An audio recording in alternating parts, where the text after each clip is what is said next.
Asante sana baba, karibu baba. Karibu baba. Karibishe baba kwa makofi. Karibishe baba kwa makofi. Tunasema Kenya mpya inawezekana. Inawezekana. DJ. Inawezekana. Inawezekana. Leo ni leo. Mpya inawezekana. Inawezekana. Leo ni leo. Nchi ambayo kuna raha na ustawi. Inawezekana. Shangwe na vigelegele kwa baba. Inawezekana. Leo ni leo. Shangwe na vigelegele kwa baba. DJ ongeza kitu. Leo ni leo. Leo ni leo. DJ ongeza sauti. Inawezekana. Leo ni leo. Inawezekana. Ndoto yao ambayo walisema Mungu bariki nchi hii yetu ya Kenya. Inawezekana. Haki hiyo leo na mjuzi. Leo ni leo. Tukae na utuvu. Inawezekana. Amani na uhuru. Leo ni leo. Raha. Inawezekana. Tupate na ustawi. Leo ni leo. Leo ni leo. Leo ni leo.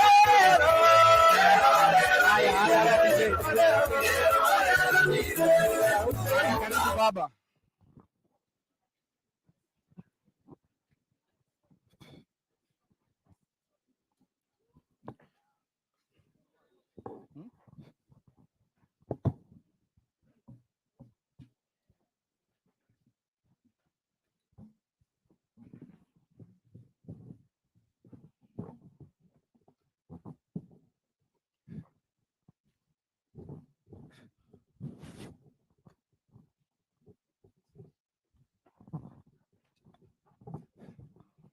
Haya. His Excellency Raila Odinga, all distinguished guests, Yala Secretariat, all leaders, hamjambo. Baba power. Yala power. Democracy power. Baba, today we are very privileged to have you here as our father of democracy. All these young people, they are here with a lot of hope for the democracy you fought for this country. We as Yala, we are here today to evaluate the status of democracy in Kenya. Ndio tuone if at all we are in the right state. And Baba, we know, because you are still alive, you will support us, help us, so that we can get into your shoe and continue fighting for democracy of Kenya. Sawa sawa? Baba power. Kwa sababu baba nakimbia mahali, tunataka tuende haraka haraka. Sawa sawa? Yeah. So nataka nikaribishe team leader Tabi aje hapa, I introduce the Yala team, and then from there atuambie more about Yala. Sawa sawa? Karibu Tabi.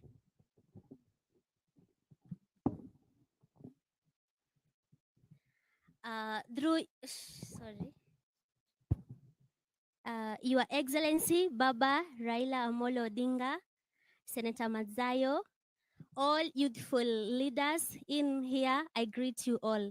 Good morning. So my name is Rachel Tabitha, a national youth leader and the executive director for Yala. I'll read you briefly through the background of Yala, all right? I know you know what Yala is all about, but I'd like to bring all of us on the same page. So Young African Leaders Organization was founded in the year 2020 by one vibrant national youth leader, Ms. Rachel Tabitha, with an aim of educating young people on the significance of actively participating in leadership roles and aspiring to become leaders in various sectors of society. The organization is focused on empowering younger generation to embrace leadership positions and make a positive impact on the African communities and the continent as a whole. Governed by its constitution and set goals, Yala seeks to bridge the knowledge and skills gap among the youth by providing training, mentorship, and conferences, and it aims to equip young individuals with the necessary tools and knowledge to effectively lead and contribute to the development of their communities, as well create a supportive and nurturing environment for the youth to learn, grow, and to thrive. Yala operates with a national secretariat.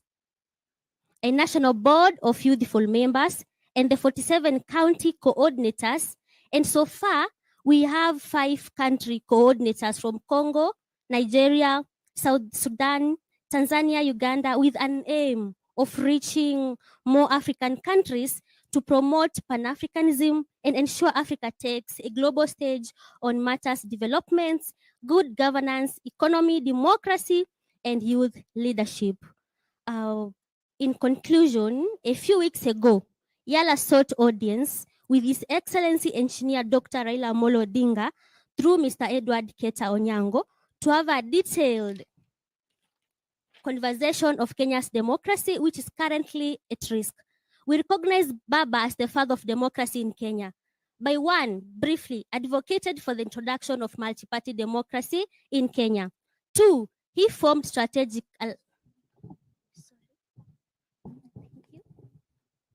Thank you.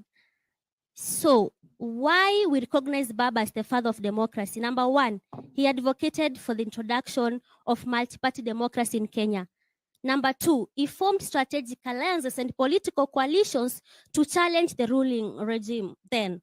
Number 3, he mobilized support for the opposition in the year 2002 general elections, leading to the end of KANU's long-standing rule. Number 4, continuously pushed for electoral reforms to enhance transparency and accountability in the electoral process. Number 5, actively participated in the drafting and promoting of the 2020 Constitution of Kenya, which introduced significant democratic reforms.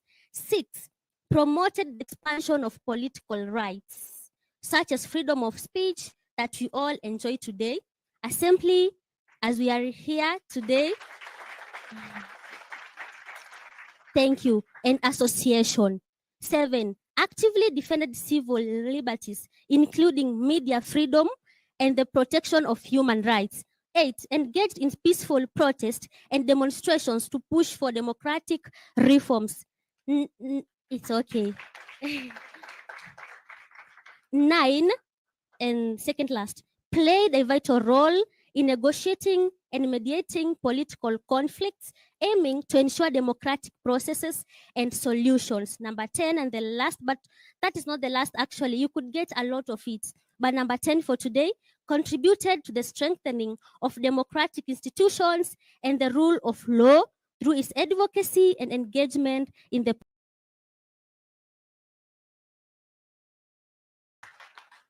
These reasons, plus many others, illustrate how Right Honorable Raila Odinga has played a pivotal role in shaping Kenya's democracy landscape and establishing himself as a prominent figure in the fight of democracy in this country. Now, while upstanding all of us, allow me to welcome His Excellency Engineer, Enigma of Politics, Baba himself, Baba Raila Odinga.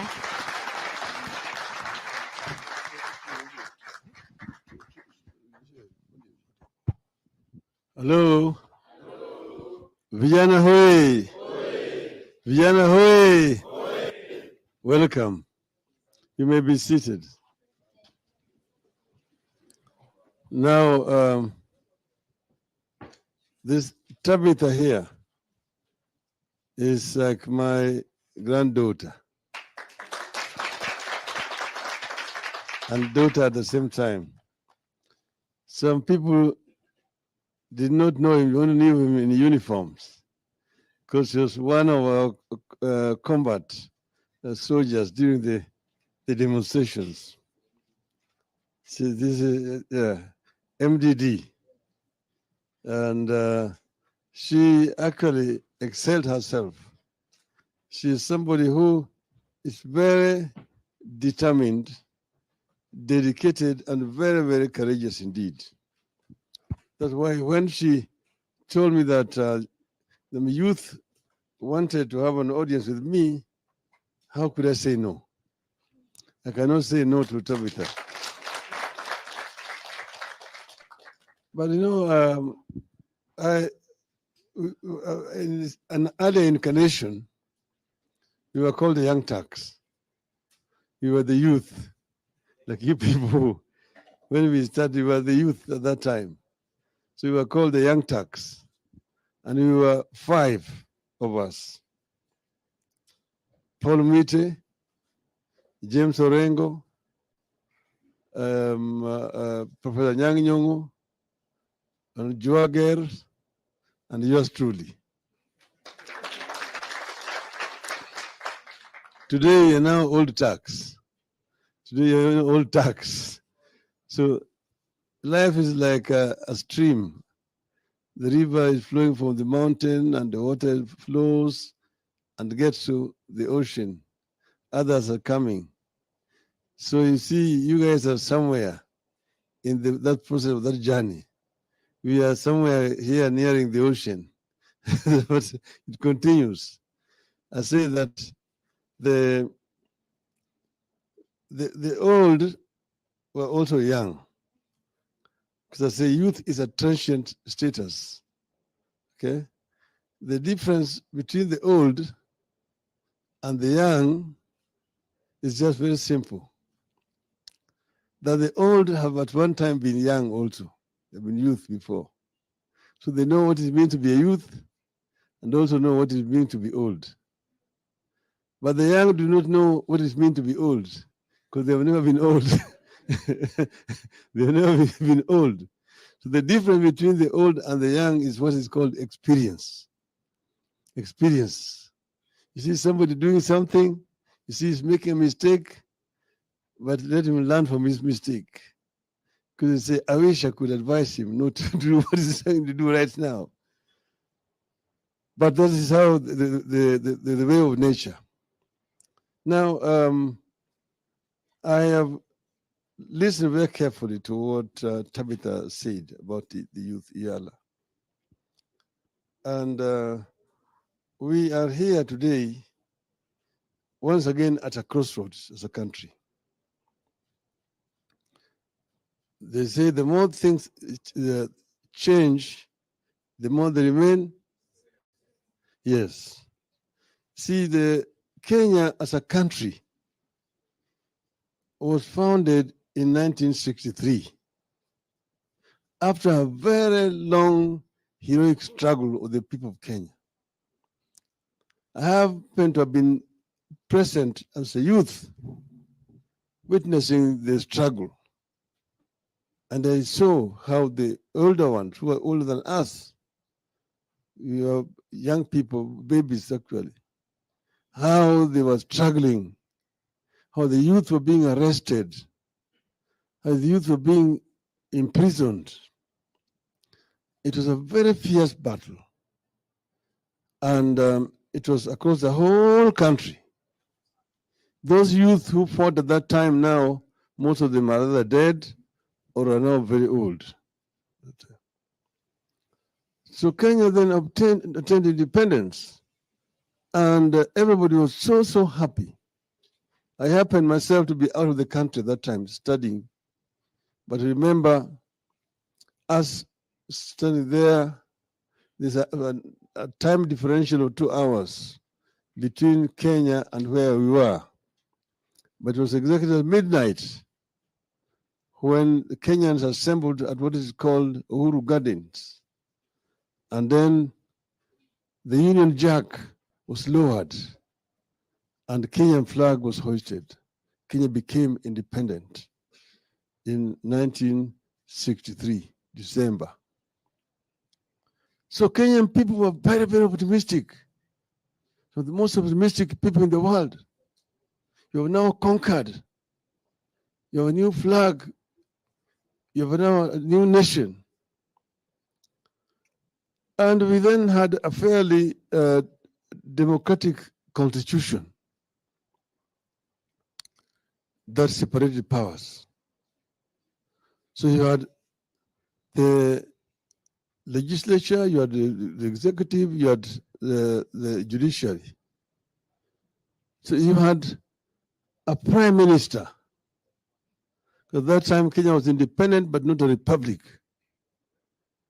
The head of state was the Queen of England, and government. Then we had also a devolved system of government. government called Majimbo. Kenya was divided into 7 Majimbos, Jimbos, with Nairobi being designated as an extraterritorial county. These Majimbos were headed by presidents. And now, what happened was when they were now writing the Republican Constitution, and Kenya was becoming a republic 1 year later, that is where things started going wrong.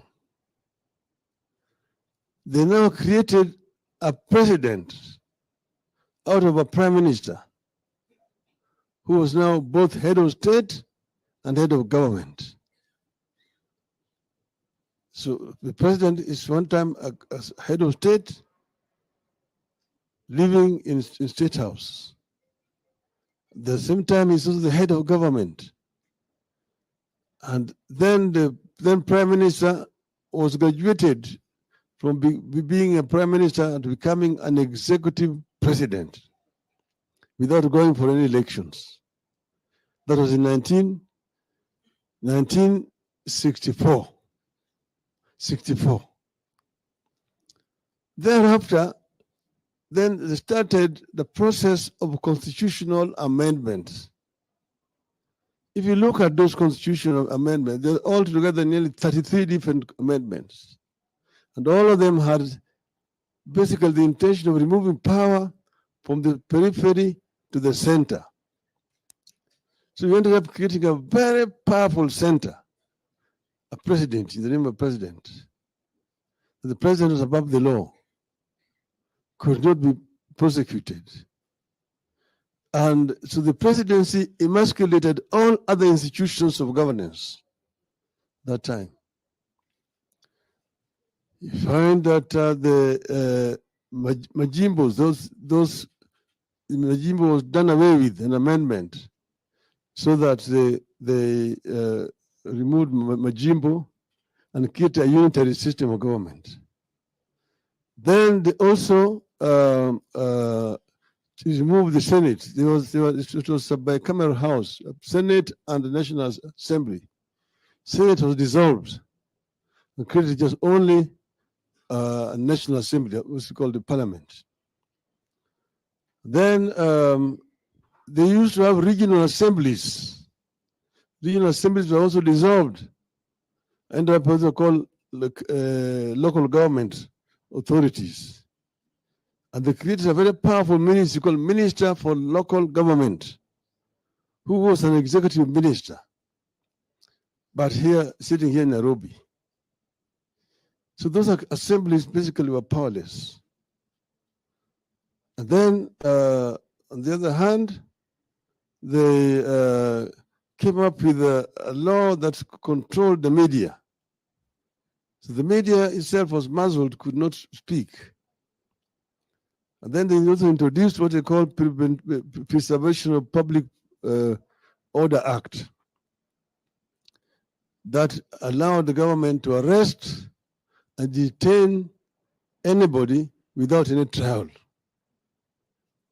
If you are seen as a political dissident, you'd be arrested and you'd be sent to detention. And you'll be held in detention at the pleasure of the president. Some people spent 2 years, 3 years, 5 years. Others spent up to 10 years in detention. They just arrest you. They take you to a police station. From there, you are taken to some room somewhere. And then an order is brought to you, a detention order signed by the minister in charge of internal security, that you have been found to have engaged in subversive activities against the Republic of Kenya. Therefore, your detention has become necessary. So you are picked up and taken. They will take you to different places. I spent years in community prison, Shimulatewa, Naivasha, Manyani, and so on. Yeah. So this is what was happening. And that went on for a long time until then they again came up. The Kenya was a multi-party system at independence. In 1969, they banned the only opposition party, remained as a single party de jure up to 1981. 1981, when we wanted to form a political party, they moved to parliament and brought an amendment to the constitution, the infamous Section 2A, which made the country a de jure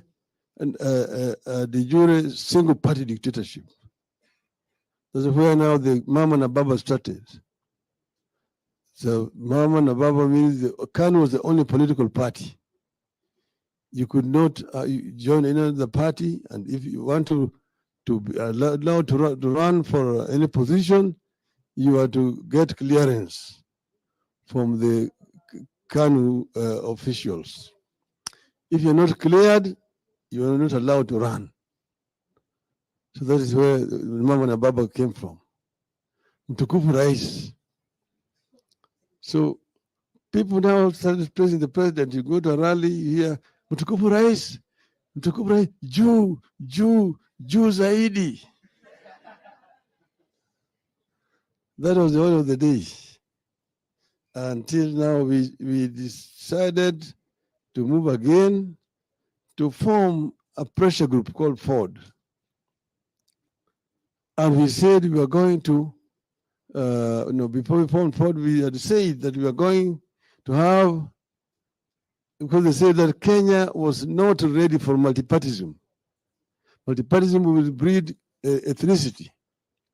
So we need a strong national party, KANU. So we said that we want, Kenya is ready for multipartyism. And if you are doubting it, we want to go to Kamkunji and ask the people of Kenya if they are ready for multipartyism. Kenneth Matiba and Charles Rubia made the statement, and I joined them. And we decided that we are going to have a rally at Kamkunji on the 7th of July, 1990. 1390, 7th of July, that's what became known as Saba Saba, 1990. So we were mobilizing. Matiba was mobilizing matatus to get people to come to Kamkunji. I was mobilizing through the Gor Mahia group and Blue Union to get people to come to Kamkunji. On the 2nd of July, Matiba and Rubia were arrested. On the 4th of July, yours truly was arrested. And they were taken to detention. But when Ainchi turned up at Kamkunji and fought the police, and many people were shot and killed at that time. Over 50 people were shot and killed that time. You are fortunate to have also witnessed a similar killing recently. But you need to know that it happened in 1990, in July. But the Kenyan spirit did not die. Matiba went there, got a stroke, came out limping, was flown to London, but his life was completely undermined. Charles Obia came out there, he nearly lost his throat. He had gone surgery in detention. I am the one who came out strong.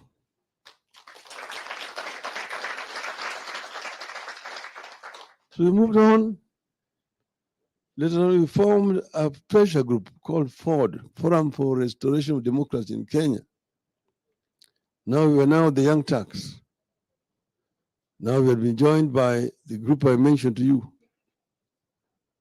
And we fought as the Young Turks until eventually and we brought in the older generation, Jaramogi, Shikuku, Muliro, Nzenge, Bamaris, and so on.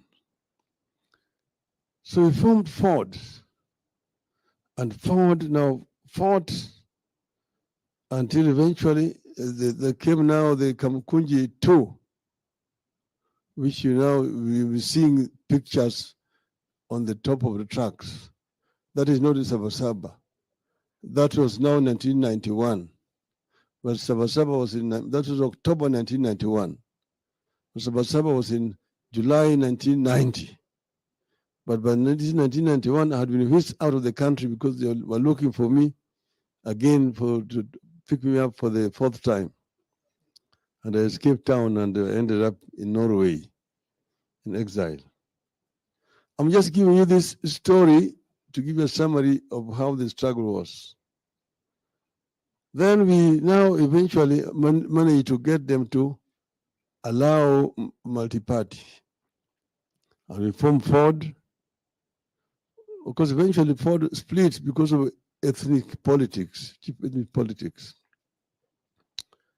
And we went into elections divided. We split the votes because we have 3 parties in the opposition. Moi slipped through with 34% of the votes. He beat us. We got the 66%, but we lost. Then now we moved again and we fought in Parliament. We insisted that reforms must be introduced because we were having multi-party under the old constitution. The structures were all still very single party. One time we staged a protest in Parliament on the budget day. When we was there, we stood up, all of us, and we were shouting, "No reforms, no budget. No reforms, no budget." The then Minister for Finance, Mr. Mutusale Mudavadi, could not read the budget properly. In the end, that is what led to what was called the IPPG, Interparliamentary interparliamentary group that came up with the minimum amendments to the constitution. But eventually it took a longer time until eventually we now came up with a new constitution. This new constitution, of course, I moved the motion in Parliament to set up a select committee to spearhead the process of constitution review, which was passed, and I became the chairman of that committee, and we started the process of constitutional review, ending up with a new constitution. I'm the one who appointed Yashpal Gai as the chairman of the Constitution Review Commission, and appointed all those commissioners.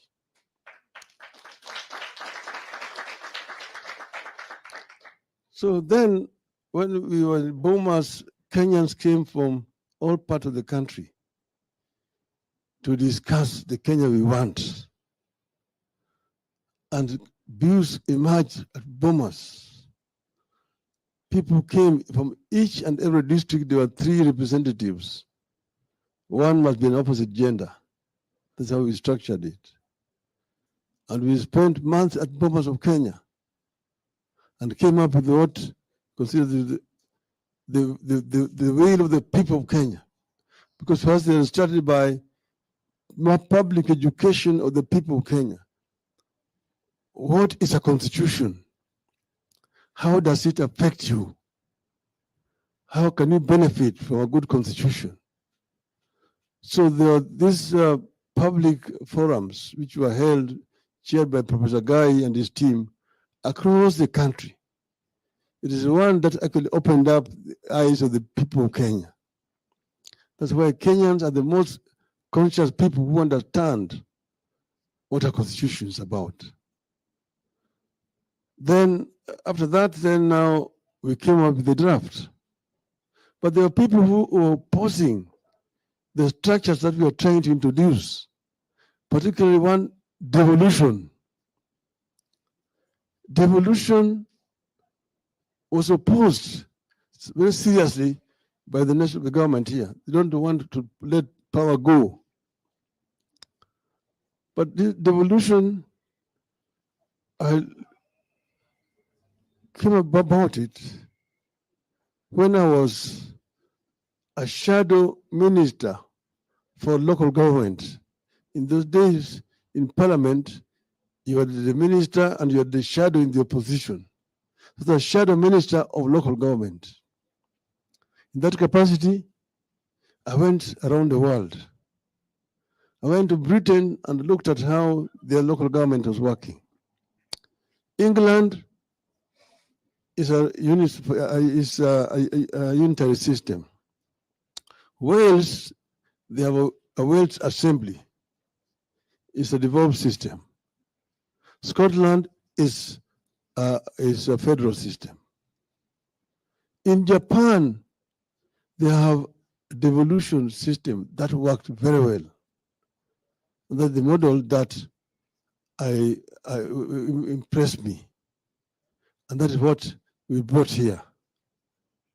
And we had 14 regions in the devolved system. But those who are at the center did not like it. They did not like devolution, and also did not like the structure of the executive. That's why after we passed it in Bomas, they went to court and stopped the commission from presenting it to parliament. And then they took it to Kilifi, bastardized it, the senator from Kilifi here. Bastardized it.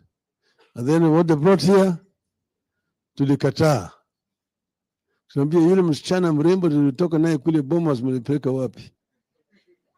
Yeye mmeleta yule ambaye msanajisi mkamwambukiza ukimwi. Mnaleta hapa hatutaki. Sasa, so you post it. That's where bananas and the oranges emerged. And in the end, when we went to the referendum, we defeated that draft constitution. Yeah, we did not have the constitution. We went for elections, divided, and you guys now are old enough to have been there in 2007, 2008. You saw what happened in this country. You saw what happened, what they did. And of course, they were determined not to have us take power. And the chairman of the Electoral Commission was moved at a gunpoint to go and swear my opponent, whom had defeated hands down. Now we went on, and eventually in that arrangement, we insisted that we must have a new constitution. We ended up with this kind of new constitution. Most important feature here is devolution. But because they did not want devolution, they decided to make them so tiny, small, so that they can be controlled from the center. From 14 that we had at the original Bomas, they ended up with now 47 counties. You see, South Africa has only 9 provinces, the devolved system. Nigeria has got 35 states. But Nigeria's population is over 200 million people, and they're double the size of Kenya. But their units are much bigger. Here they wanted them to be very small. Now they even want to make them smaller. You heard what they were saying then in Bomas. So now, let me get to the point. The democracy can only be strong if institutions are strong. We have 3 arms of this government in our current constitution: the executive, the judiciary, and the legislature. All these, they're interdependent, but each one of them has got a specific role to play. The legislature is mandated by the Constitution to make laws. Then, and also to oversight the executive. The executive uses the laws which have come from the legislature to govern the country. And then there's judiciary that ensures that in the implementation, the executive does not overreach itself or violate the constitution or the laws. That is the work of the executive, of the judiciary. So for democracy to thrive in a country, the legislature must be strong and independent. So a strong, independent legislature. Secondly, you must have also a truly independent judiciary that is not subservient to the executive. Because the executive has the power. The executive is the one that has the power to raise resources. They're the ones who tax the people. And they tax the people in order to provide services. But the voice of the people comes through the legislature. Because they're the ones who are with the people on the ground. They're the ones who represent the people on the ground. And we know how the people feel. They know, the ones who know where the shoe is pinching. So now, what are the problems we are having in Kenya today? How is democracy under siege today? What are the threats to our democracy? What is the threat to our democracy is that there's no respect or fidelity to the Constitution of 2010. Those who have been tasked to implement it are those who do not believe in it.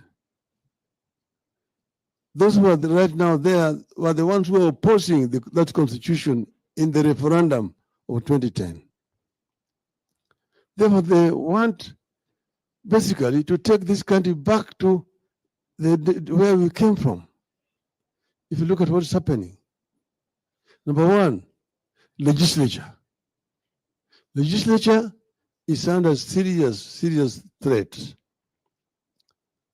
By the results of last elections of 2022, last year, when the results were announced in the National Assembly,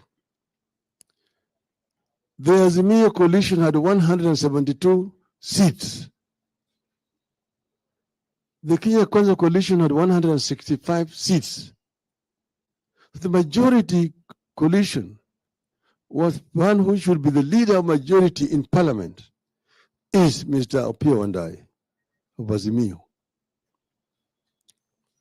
But they started immediately when the results were announced to start pushing. Immediately before being sworn in, they had already bought a party which was an affiliate of Azimio called UDM. Then the other one called PA. Another one called Maendeleo Chap Chap. Crossed the floor to join the other side, making therefore Kenya Kwanza now have a majority. And that's how they managed to win the speaker elections. And they imposed their person as a speaker of the National Assembly. Those, if the judiciary was right, those elections should have been nullified. Because those people who had moved, they were elected in Azimio, should not have been allowed to participate in the elections. Because they had defected. And under our laws, if you move from a party that sponsored you to elections, you are required to resign or lose your seat and go for a by-election. That has not happened. So now Kenya Kwanza is enjoying artificial majority in parliament. Then they went on again to now raid the other parties. You've seen members of ODM going to State House announcing that they are going to work with this Kenya Kwanza government. You're elected on an ODM ticket. If you want to work with Kenya Kwanza, resign, go back for a by-election and be re-elected and come back. Then they raided now our other new party, Jubilee. Several members of Jubilee announced that they are now going to work with Kenya Kwanza. They're moving away from Azimio coalition without following the process that is provided for in law. You cannot just announce Azimio is a coalition, there's an agreement. If you want to remove, you must follow the process, because the leadership of Jubilee is very much still in Azimio. But members of Jubilee Party who are elected in Jubilee Party, the Azimio, are now sitting on the other side of the house. So now you see, Parliament has completely been compromised. They are enjoying an artificial majority in Parliament. And now they can pass all the laws that they want. Bills are published, they're taken to the State House, members are called there, and they're told you must pass this bill as it is. When it comes to the House, there's even no debate. The Speaker normally should move a procedural motion to reduce the time that's allowed to members. In the old days when we were in that parliament, you could speak for the whole day on a bill. There was no time limitation. And continue again the following day. Only when the time was closing near is when either you call the mover to reply, or you reduce the time. But you cannot reduce the time below 15 minutes. Usually it used to be 20 minutes. Now they say you have only 5 minutes to speak on a bill. What can you say in 5 minutes on a bill? And when you start speaking, after 3 minutes, the first light is flashing. After 5 minutes, the red light. They've removed the speaker from you, so you can't continue talking. So this parliament is useless. It's just a rubber stamp. And you have a speaker who's once a speaker is elected, first, if he was a member or a leader of a political party, he must resign from that political party. And he must be neutral. You have a case here where speakers are attending political rallies, speaking on issues which are before parliament. Themselves, they're already taken aside on an issue which is before him as a speaker. What kind of parliament is that? What kind of parliament is that? A speaker is not supposed to take sides. A speaker is supposed to be somebody who is neutral. And you have a speaker who every weekend is accompanying members of parliament on Harambes. He's the one giving the member money for Harambes, and he's going to take them there, and he's talking there now as Kenya Kwanza, and hurling also insults at Baba. But he's a speaker of a National Assembly. So the National Assembly is completely in disrepute. The speakers themselves have shown by their own actions that they are not fit to be called speakers. You have had speakers in that house who have excelled themselves. The founding speaker was called Sir Humphrey Slade. He set a standard, a bar, so high. If you go and read Slade's rulings, you see this is a speaker speaking. And several other speakers. Another one was the speaker, Kenneth Marende, a true speaker. Then Parliament was Parliament. Today, This parliament is Shenzi parliament. It's nothing. So then they also corrupt members of parliament. Because what is happening is the parliament has budgeted money that it does not need. There's too much money in parliament because they actually blackmail the legislature. And therefore, you've got money to bribe members of parliament with the trips. I'm going to send you to Ireland. You can go with your wife or your girlfriend. You can go to the United States. You can go to Australia. You can go to Germany, and so on and so forth. So MPs most of the times are in the air. Some of them change clothes at the airport. When they come, they go to Mombasa. All the committees meetings are held in tourist hotels in Mombasa.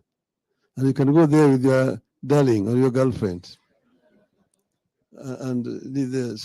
So there's nothing happening in the legislature here. Then you see the amendment that they bring. Some big amendments which are unconstitutional, and they are pushed and passed without any debate in this parliament. So you don't have a parliament that can oversight the executive. You don't have a parliament that can, that's one. Two, and this is what is happening today, happened in the 60s. So history is repeating itself. That's why I started by telling you the more things change, the more they remain the same. Two is now the issue of the judiciary. You see, judiciary, it's also been raided. Judiciary is now making rulings which are in favor of the executive. The executive can threaten you. You saw the senator for Busia, Okiya Mutata, challenging the finance bill in court. And he was told directly by the chief executive of the chief of the executive that you're wasting your time. I'm the president of this country. You can never defeat me in court. I will defeat you. And then the chief justice puts together a bench which is user-friendly and makes a ruling in favor. Okay? You're saying this matter is still going on, but you say that you are removing, this had been suspended, the implementation of finance bill had been suspended. Then they say they're removing the suspension, but allowing the case to continue. So, you know, the people are being taxed already as there's a case in court. You see, that's the kind of judiciary that we have. And several others. Right now, we are going to go to Mavoko, where demolition is going on right now.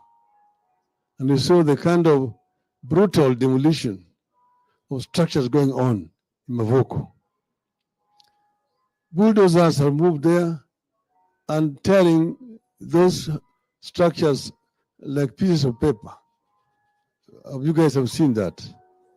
You see, you think that this is something like from the Wild West, but it's happening right here. And the ruling was made on Friday by judiciary in Machakos. The ruling was made on Friday. On Saturday, the bulldozers were already on site, pulling down those cities. And these are people who have lived there for years. They have constructed those permanent structures, homes you have seen. Some of them have acquired loans from banks to put up those structures. Then there are schools.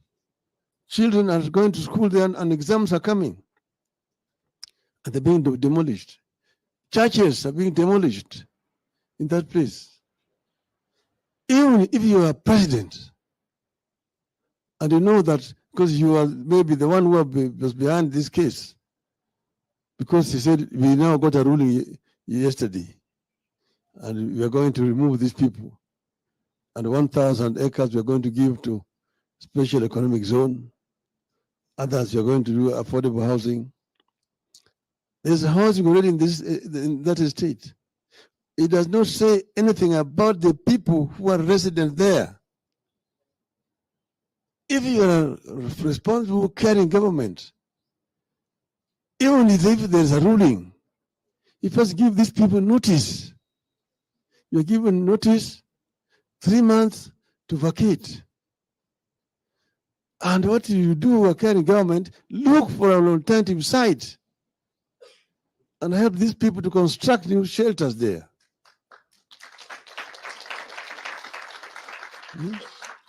These are human beings. They're men, women, children, people who are disabled, who are living there. And this is supposed to be an independent country. And you're saying you are carrying government. And it is to go at the Mahasla, at Mama Mboga. Where did that language go? Where did that language go? You're doing this thing to your own people. You think this is probably Palestine, when you see the kind of destruction going on in Mavoko. That itself tells you the erosion of our democratic system. That is because we have a new constitution, but the gap is here between the constitution and the implementation. People discard the constitution. The people who are brought up in the days of Mama and Baba, and that's where they want to take this country to. Now you see devolution, they're bringing amendments every other day. They're being built every day. Like, for example, health. Health is a devolved system. Now they're going to up what they call the community health care system. They want to run from Nairobi.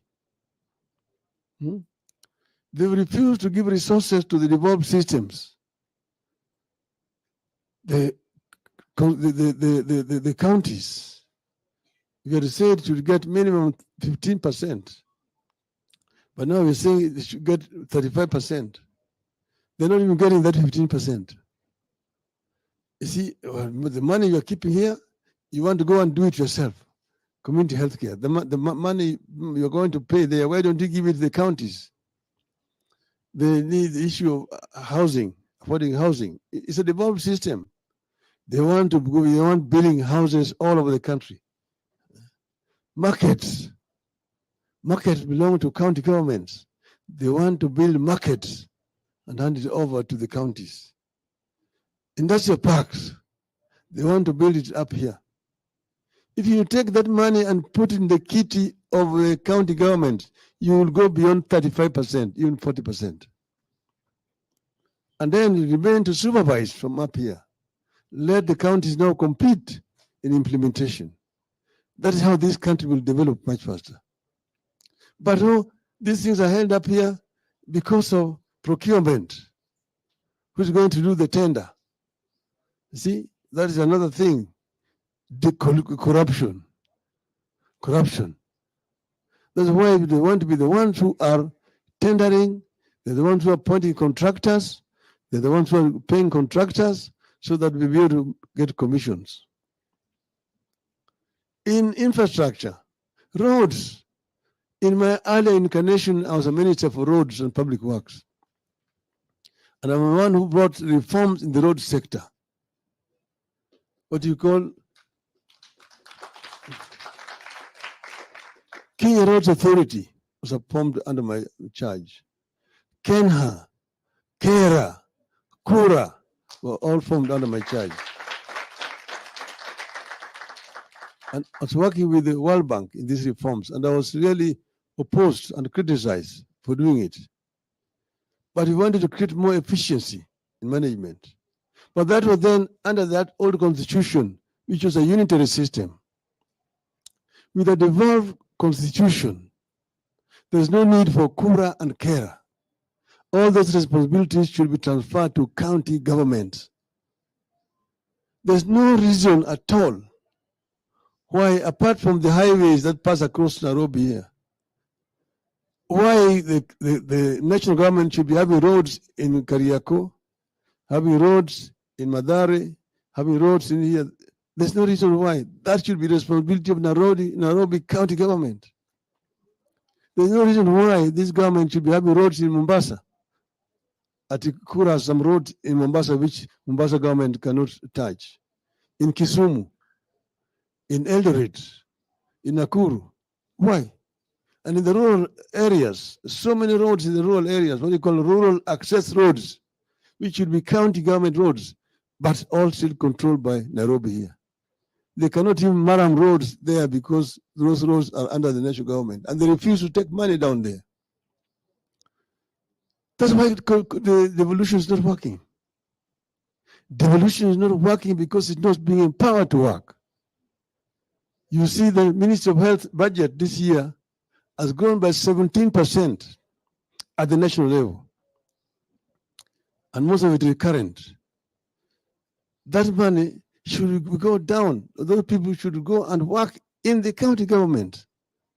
The national government should only be dealing with level 5 and 6 of hospitals.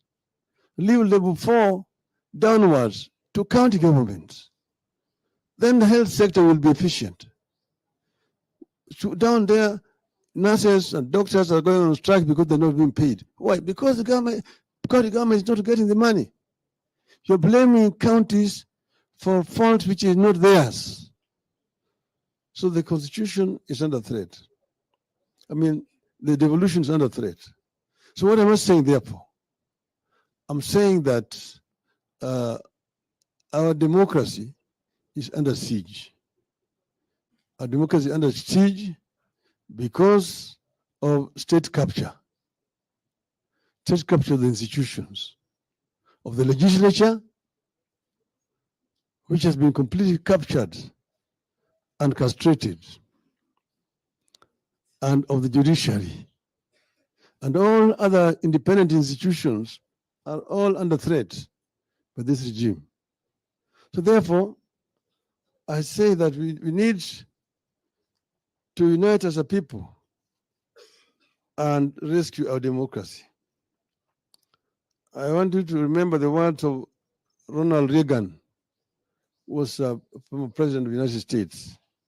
And he said this way: freedom is never more than one generation away from extinction. We didn't pass it on to our children in the bloodstream. The only way they can inherit the freedom we have known is if we fight for it, protect it, defend it, and then hand it to them with the well-fought lessons of how they in their lifetime must do the same.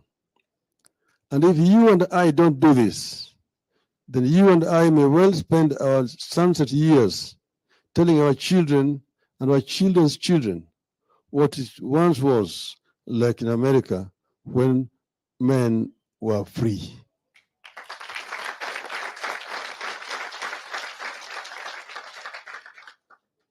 Democracy and freedom are never guaranteed.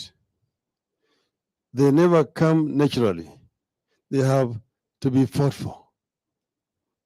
Because the future of this country is in your hands, I encourage you to keep your feet moving forward, and you will have no better friend and partner than yours truly. Vijana hoi! Vijana hoi! Vijana hoi! Asanteni sana.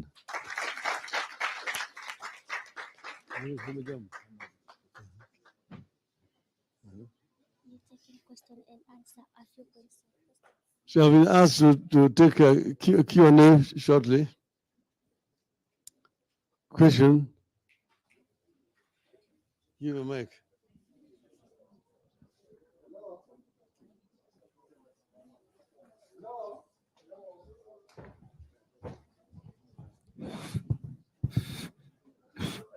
Later.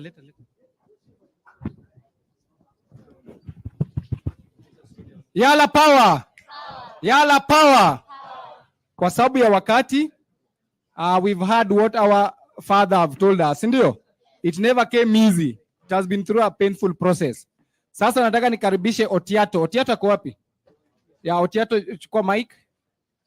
Sawa sawa. Kwa sababu ya wakati, kila mtu angependa kuuliza maswali. Lakini kwa sababu baba yetu anakimbia mahali, tulikuwa in groups. So we are going to allow only 3 people from those groups to ask questions on behalf of those groups. Sawa sawa. So Otiato anza na mtu wa kwanza, wa pili na watatu. Tafadhali kwa heshima. Thank you so much. Your Excellency, my name is Caleb Ikenye. I am from Molo Sub-County, Nakuru County. Nakuru County, and I'm very proud to be here with you today. I'll only ask you one question. Of course, we share you as a country, na tunafurahi sana ya kwamba baba si wa Nyanza peke yake, baba ni wa Central, baba ni wa Rift Valley, na baba ni wa Coast. Na kwa hivyo mimi ninashukuru sana. Kila nitakuuliza baba, how does it feel to have a very big heart that you can contain betrayal? I'm personally from Jubilee Party, and I was asking myself, how painful is it in your political journey? How has it felt to be betrayed by people who once said that they are loyalists to you? And how does it feel to accommodate others, wale ambao wanakuja vijana hivi? How does it take to build trust with you? And then finally, mimi nataka nikushukuru sana. Katika safari yako, kuna wale ambao bado tunaamini ya kwamba, and you inspire us a lot, ya kwamba hata safari ikiwa ngumu aje, bado we need to push on. And we pray that God will grant you long life. Na ukipata nafasi, mimi nimepata nafasi, tunakuinvite ukuje kule Molo, ukuje utembee, usalimie vijana, na Mungu atakubariki. Asante. The next. Okay, we are going to the next question. Honorable Victor. Okay, thank you so much. I'm Victor Opio Okelo. I'm a political environmentalist. I'm the winner of the Global Environmental Stewardship Honor in India last month. And it's an honor to ask someone who is a sphere in all fields. Politically, Baba is an enigma. Environmentally, Baba is a climate change. This is evident on his entrance on the African Climate Summit. Tuliona, the entrance for the presidents, and Raila, the people's president, came there as a climate change.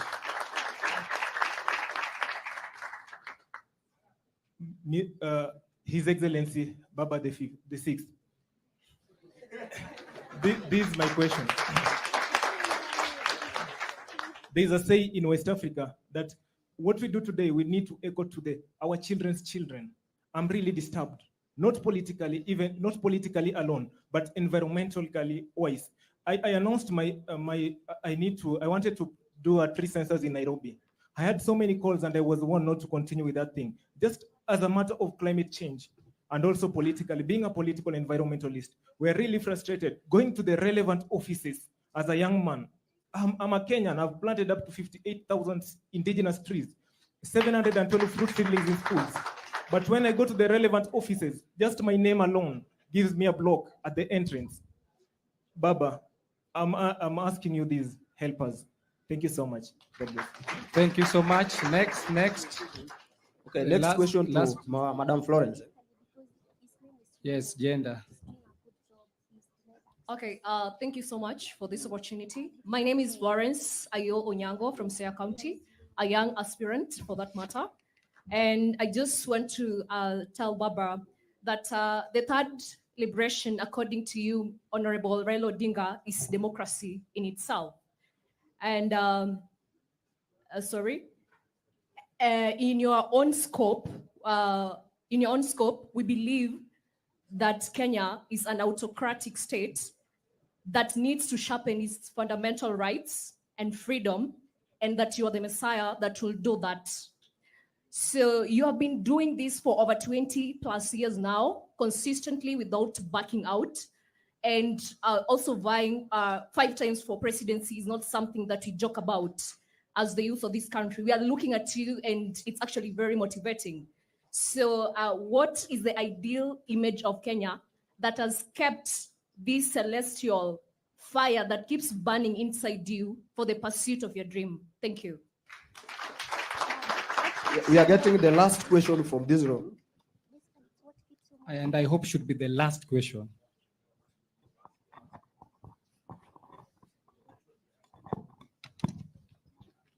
Hello, my name is Diego Kuriandai, and I'm from Embakasi North. I'd like to ask your right honorable, the only honest man I know. The second is my father, and the loyal man of our life, the peace founder, and the democracy leader, Mr. His Excellency, Baba. We as youth, we have a lot to do, but why don't you give us a word and a chance? We start with those who decided to defect from the party and betrayed you. Why don't you use us? We work on those from the ground till to the top. As right now, you're not so much energetic to fight with them, but please, here we are. We are yours to use. Please. I really thank for this opportunity, and I really like to ask another question, but my secretary has something to ask too, please. 1 minute, Good afternoon. please. Brenda from Kibra constituency. My question is, what is the best way to promote youth empowerment that our political fathers that we have here today have on table for us? As Baba has said, that during their time in Kibra, he started as a youth. And currently right now in Kibra, as we see, youth don't have that power to partake the responsibility that Baba back then used to partake. So my question is, what form of empowerment can we give our youth at the ground to fight for democracy? Okay, thank you very much. We are done with all the questions. And before I sit down, Baba, to your information, we've got various youth from all the areas across the country. We've got youth from Coast. We've got youth from Nyanza, that is Western region. We've got youth from Central. Okay, we are here, all youth across the country. And these people, they would like to go back home in the name of Baba Raila Odinga. Thank you very much. Aya, asanteni sana.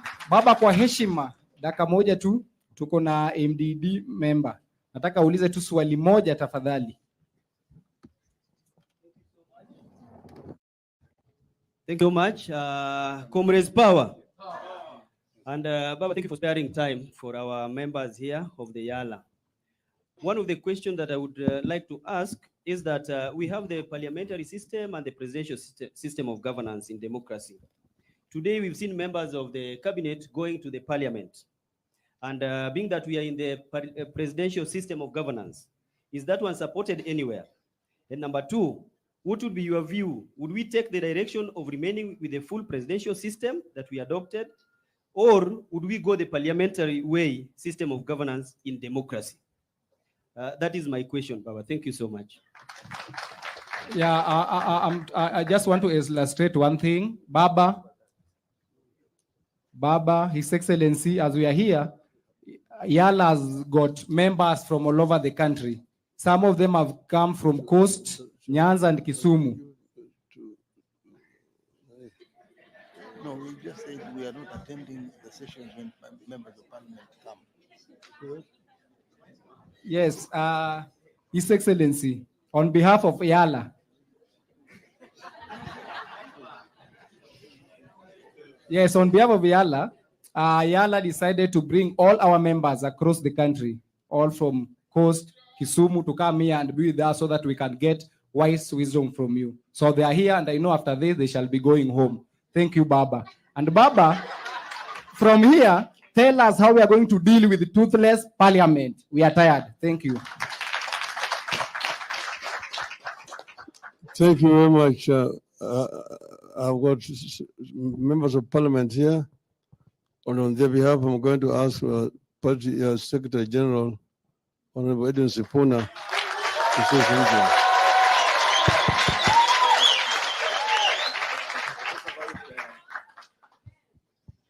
Thank you, Jacom. Vijana oye. Vijana ria. Your Excellency, you've just surprised me. I wasn't expecting to speak because it is usually good that we also allow these young voices to have the stage that we have. And I just wanted to comment on two things. Your Excellency, first of all, I want to advise these young people that there is nobody who's going to invite you to do anything. There's a story that Jacom doesn't like me telling again about how he became Secretary General. There was somebody there and he was asleep. And I decided to go there and declare myself as the SG of the party. So, in these constituencies, you have seen people who have decided that they want to go. And you know for a fact that without ODM and without the support of Baba, they are not going to come back. What you should be doing now, because as the SG I'm seated there, you should be introducing me to the acting member of parliament for Langata. Who is there? Ako wapi? Senator ya Kisumu iko hapa? Yuko hapa? Hiyo ndio unatakana unasema. Unasema baba, kama huyu mtu ameshindwa na kazi, mimi niko wapi? Niko hapa. Sawa sawa. Jambo la pili, Your Excellency, as you are aware, we in the minority do not support the amendments to the standing orders that were brought to allow cabinet secretaries to come to the floor of the House. And we do not just object with our mouth. We objected during the debate for the amendments of the standing orders.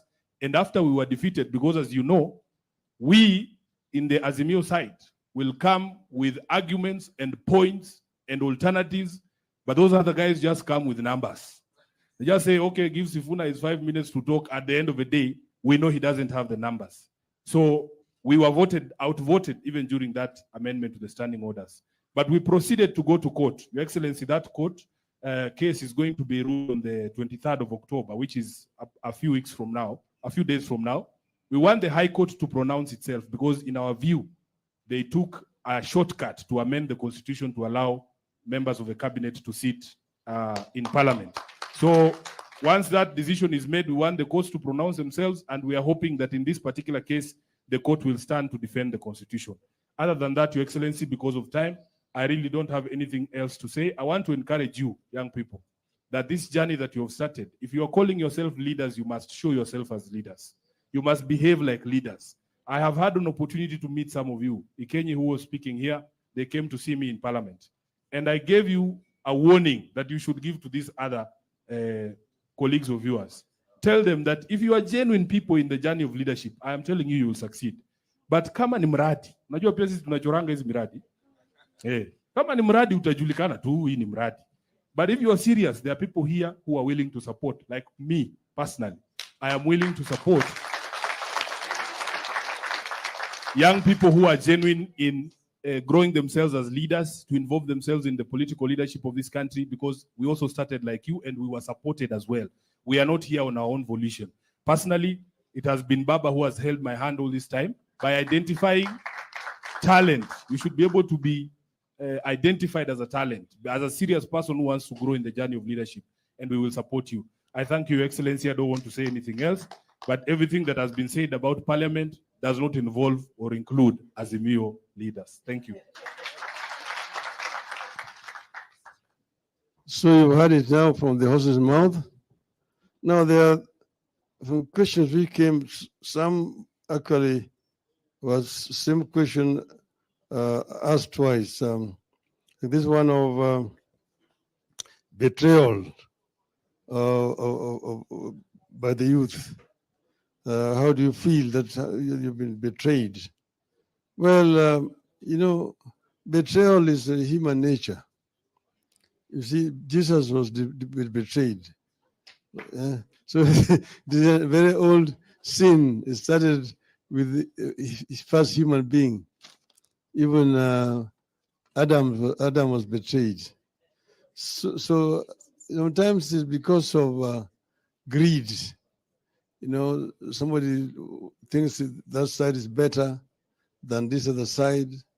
He can get better opportunity that side. He runs to their side. But what I've learned in life is that most of the time they go there, eventually they just come back. here.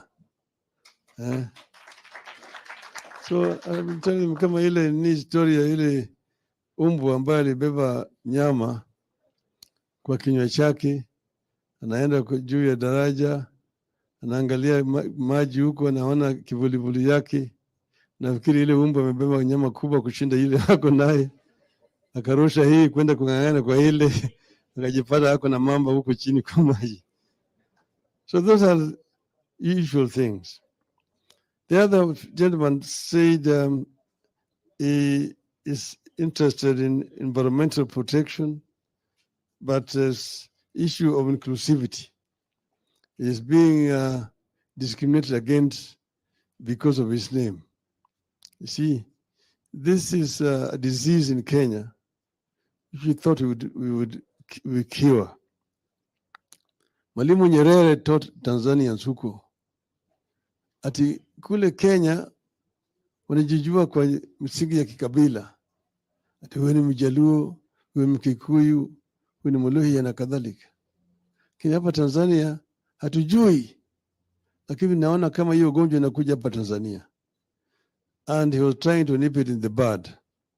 This issue of ethnic bigotry. A nation cannot develop if a section of that nation is being excluded from development. You really see a lot of negative energy that way.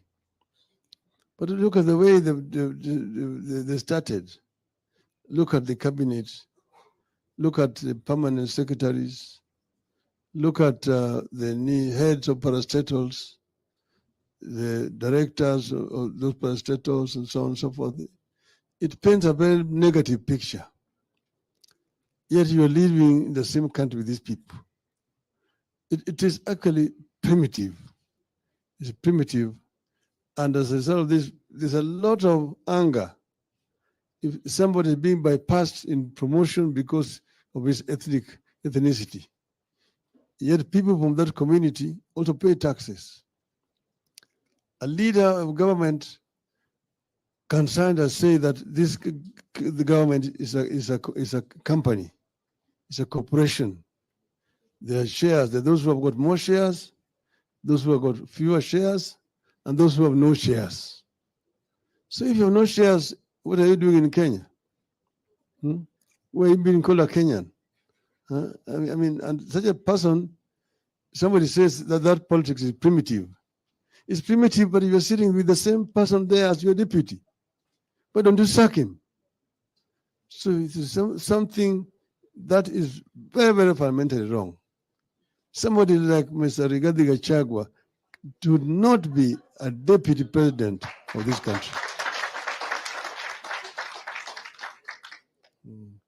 Then you said youth empowerment and youth space. Because as I told you, it's like a river that is moving. And the youth are all the times coming. And we all the times embrace the youth. That's the reason why I'm talking to you guys here. We always want to get the youth. As you see, Edwin here started as just one of you. Now he's becoming an old attack. But but it started, and we keep on recruiting, like the ones you're now saying who are betraying me.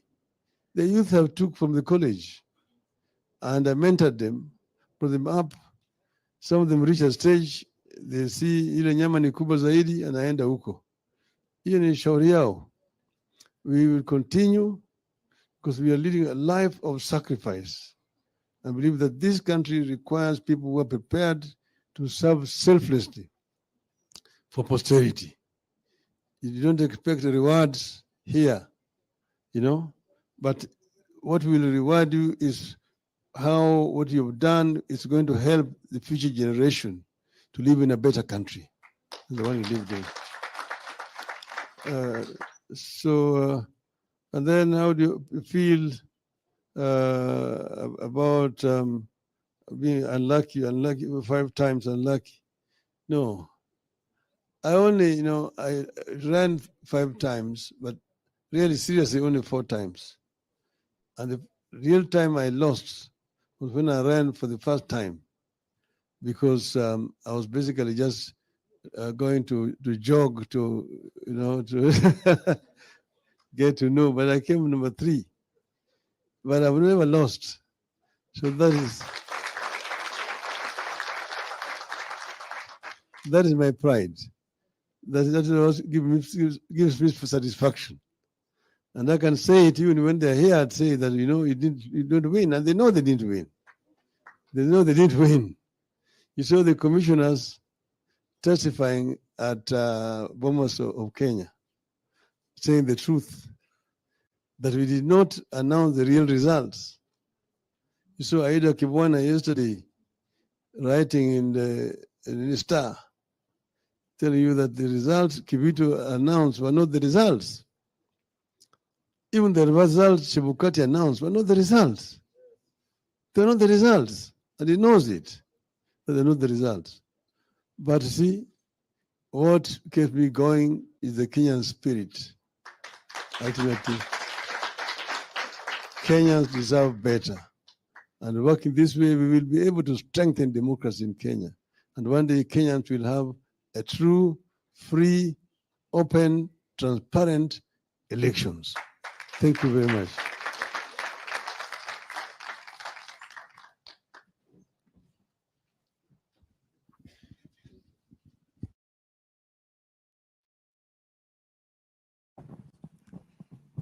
Yala power. Thank you, His Excellency. So because of time, we are moving to the next program. So the next program is a photo session. We are going to have photo session here with Baba. And then from there are some people are going to proceed for the selfie. So I think we are going to arrange